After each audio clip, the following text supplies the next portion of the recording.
Hi, I'm Pamela Leggett, owner of Pamela's Patterns. After my first exposure to a serger years ago, I asked the store owner for some help, and when he couldn't help me, I turned to the manual, which was poorly translated from Japanese, and I didn't find any help there either. I learned, as many people do, to finish raw edges of medium to heavyweight fabric and to seam stable but not too stretchy knits. Then I attended my first sewing conference and took a serger class from Patsy Shields. It was a real eye-opener. She taught all kinds of things with the serger that I was never able to do.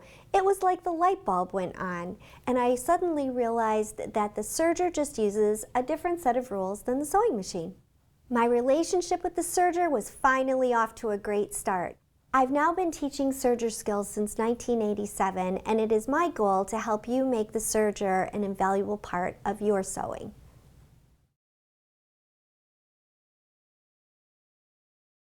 A serger won't replace your sewing machine, but it does make things faster and more finished.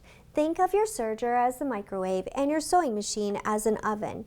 You could do everything you need with the oven, but you wouldn't want to give up the microwave to make things faster and easier. This video is not to teach you sewing skills per se. Rather, it's a tool to teach you how your serging skills differ from the sewing skills you already know. The other goal is to help you troubleshoot how to distinguish when the serger is malfunctioning versus when the malfunction is human error. Part of understanding a serger is knowing how it works and what all the parts do. There is a thread stand that has to be extended all the way up, and a clip right before the tensions. Then the tension disc, which, depending on your machine, you may or may not be able to see. Floss your threads into the tensions when you're threading to make sure they're seated properly. Just one thread out of the tension will create a loopy stitch. Moving down the serger and looking at the needles, notice that the needles are the same length, but they are set in the serger at different heights. The needles must be all the way up into the needle assembly, or you will get only a partial stitch. Next to the needle plate, you'll notice the cutting blade. There are two blades, just like a pair of scissors. Turn the hand wheel and you'll see one blade moves up and down and the second stable blade is attached to the machine. The cutting depth of the blade is about 3/8 of an inch, so if you're serging through something thicker, the blade chops the fabric rather than cuts it. The cutting blade can be disengaged so the serger will not cut. However, this is seldom done. If you're very careful, you can disengage the blade and be very aware of where the fabric edge is. I use this technique when I'm trying to get a very thick fabric or seam through the serger, but the rest of the time I keep that blade engaged. There's also a way to change the distance between the needle and the blade. This is oftentimes referred to as a stitch width, but in actuality, it's a cutting width. Moving the blade determines how much fabric the machine is leaving inside the thread versus how much fabric it's cutting away. If you move the width dial, you will see how the blade moves closer to and farther away from the needle. If the blade is too close to the needle plate, the fabric doesn't fill the entire stitch width, and if it is at the widest width, it can leave too much fabric and cause the fabric to bump or tunnel. This sets the stitch length. I usually set my stitch length at 3. When you open the doors of the serger, you expose the loopers. They're easy to identify as the upper looper comes up above the needle plate and moves from right to left, and the lower looper is lower than the needle plate and moves from left to right. The loopers actually work like knitting needles to overcast thread on the edge of the fabric. The needles stitch straight, similar to a sewing machine. So a serge stitch is actually a combination of straight stitches created by the needles and overcast stitches created by the loopers. Replacing or repairing the looper is a costly repair, so remember, the purpose of the blade is to cut the fabric away so that the looper can do its job.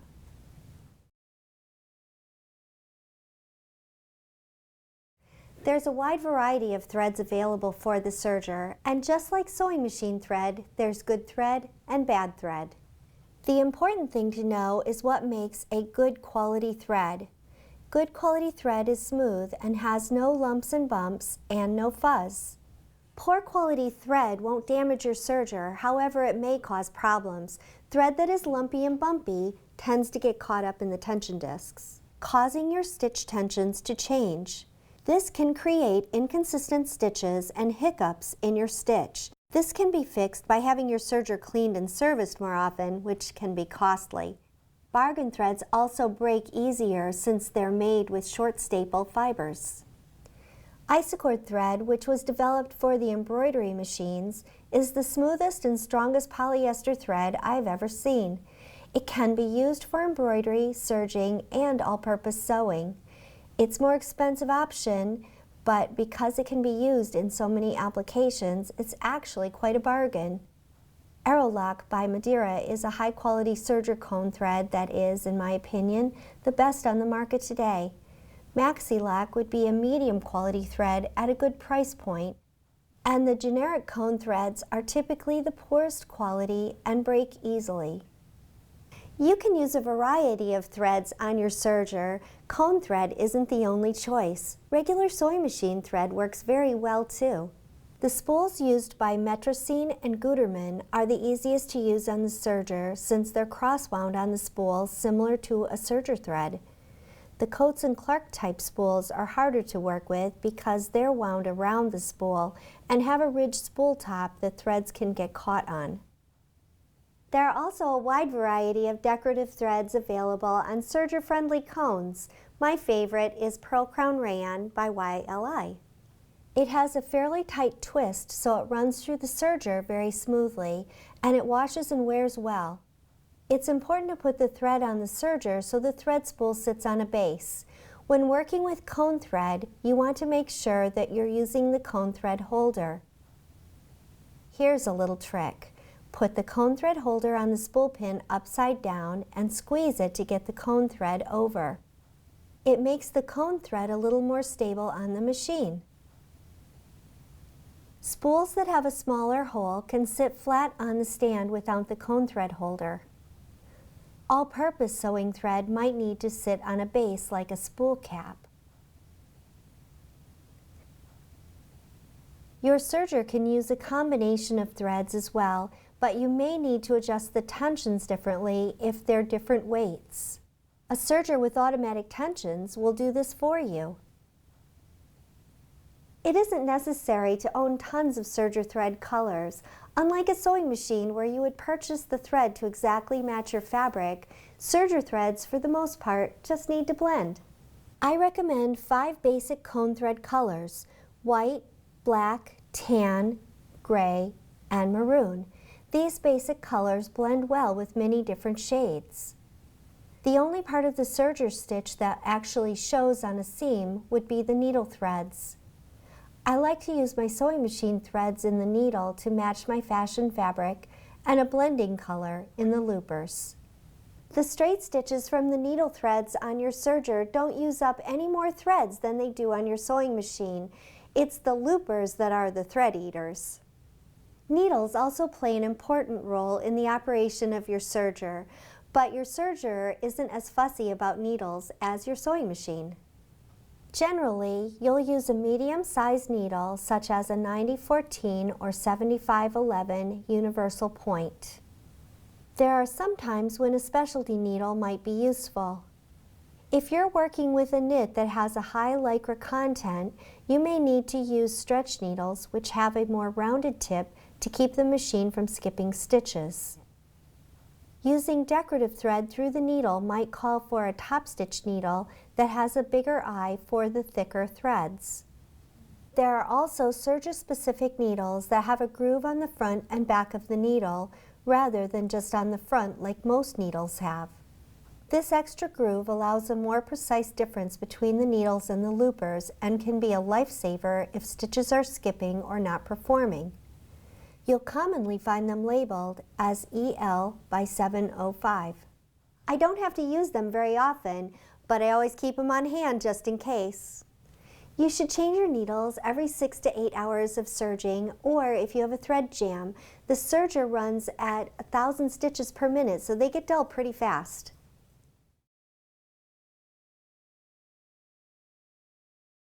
Everyone knows the biggest complaint about owning a serger is the threading. If you don't do everything exactly right, the machine doesn't make a proper stitch. And let's face it, threading the loopers can be daunting to even the most experienced sewer. If you think of threading your serger like threading your sewing machine 4 times, it seems to become more manageable. The needles are easy and very similar to the sewing machine. The loopers are not difficult, just different. The lower looper is the hardest to thread since it has to be threaded from back to front.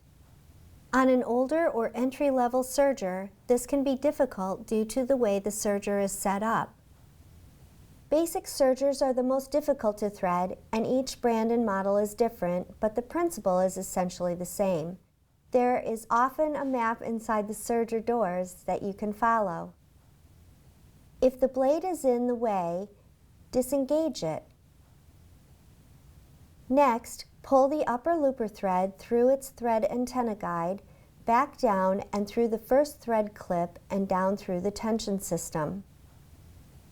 Follow the colored dots through the thread guides that match the looper you're threading and as your operator's manual recommends. Be sure to thread your particular model correctly. Use the tweezers to hold the thread tail as you pass it through the eye of the looper. Then pull the thread tail over the presser foot and off to the side. For the lower looper, follow the same steps through the thread guides and following the colored dot path.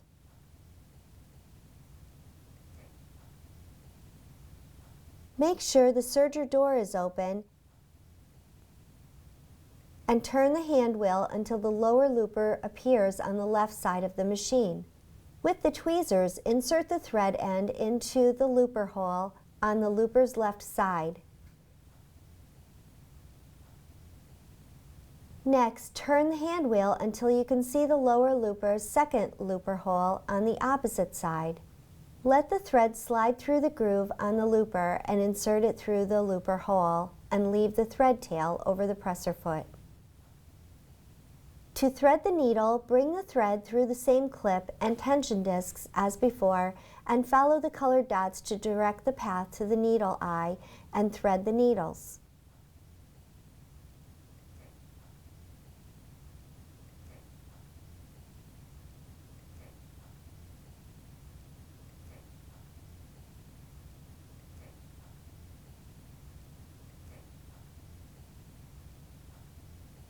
Pull all of the thread tails under the presser foot, re-engage the blade, shut the doors, and you're ready to serge. On most newer and high-end machines, there is usually some kind of lower looper threader or guide to make it easier.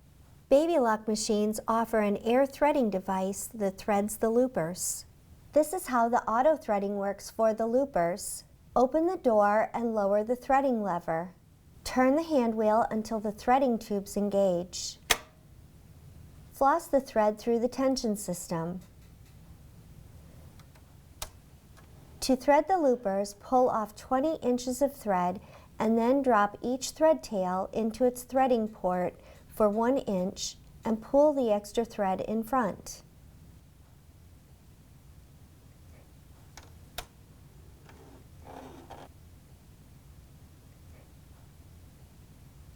Press the push to thread button and watch the threads shoot out the other side of the machine. To thread the needles, run the same basic course as before until you arrive at the needle eye.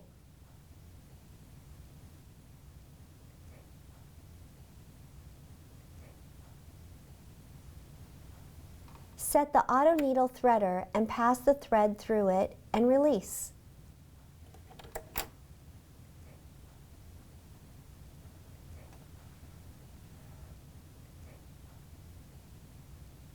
Unless your serger has automatic threading, it will need to be threaded in a certain order. Upper looper first, lower looper second, and the needles last. If you thread the serger out of order, your threads will break within the first inch or two of stitching.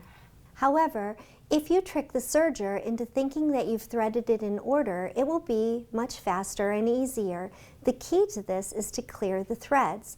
This can be done when you need to thread the serger from scratch, or if you break a thread and need to rethread. First, remove the threads from under the needle where they have formed a loop around the lower looper. This is the part that is difficult to see. Pull the needle threads over the foot and off to the side, and then thread your loopers, pulling the thread over the foot and off to the side. The serger now thinks that you have rethreaded from scratch, and you can put the threads under the foot and resume serging. The other option is to tie your threads. You'll need to loosen all the tension discs to 0, clear the threads, and then gently pull the threads through the tension discs, making sure that the knots come through the tensions without breaking.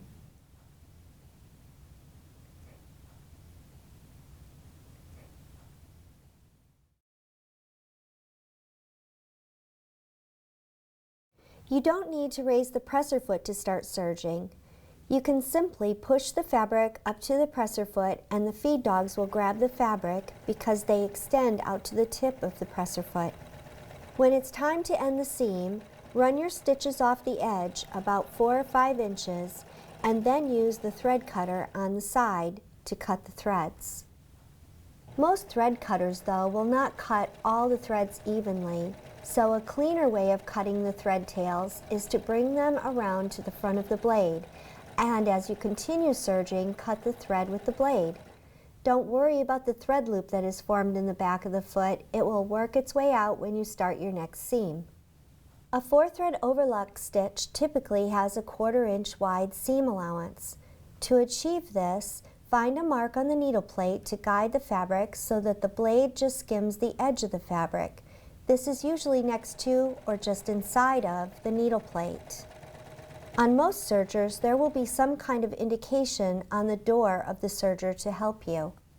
If you want to serge 5/8 of an inch away from the cut edge, as most patterns require, place the fabric through the serger to trim 3/8 of an inch off the fabric edge, leaving a 1/4 inch seam allowance within the overlock stitch. Everyone guides the fabric a little differently, so here is a good way to check. Take the fabric strip that was cut off and place it next to the serge seam. Measure from the left needle to the cut edge of the fabric. If it's 5/8 of an inch, you've got it right. If not, adjust where you line up the fabric.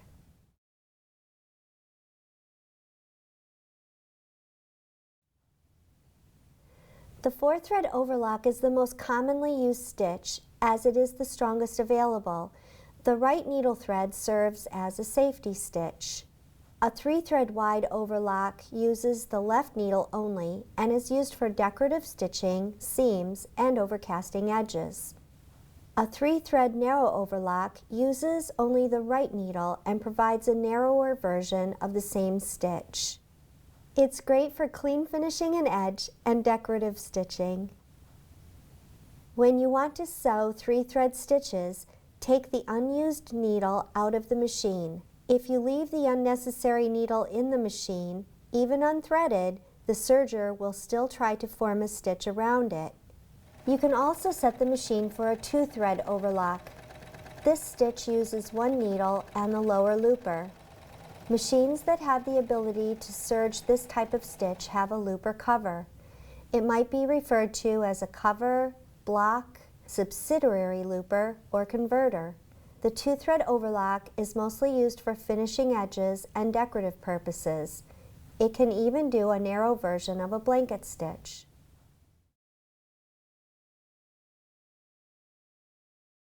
Other than threading, balancing your tensions is paramount to getting a good stitch. In order to understand how to set your tensions, you need to know how they work. Identifying what each thread is doing isn't as hard as looking at all those squiggly lines in your instruction manual. The upper side of your fabric shows 2 rows of straight stitches going down the left and almost center of the overlock. These 2 rows of stitching come from the left and right needle. On the lower side of the fabric, you'll only see 1 row of straight stitching from the left needle. The right needle does not show up as a straight stitch on the lower side. Instead, it's caught in a loop. On the upper side of the fabric, the threads that go across the edge of the fabric come from the upper looper. And on the lower side of the fabric, the threads that go across the edge come from the lower looper. These threads should connect right at the edge of the fabric without creating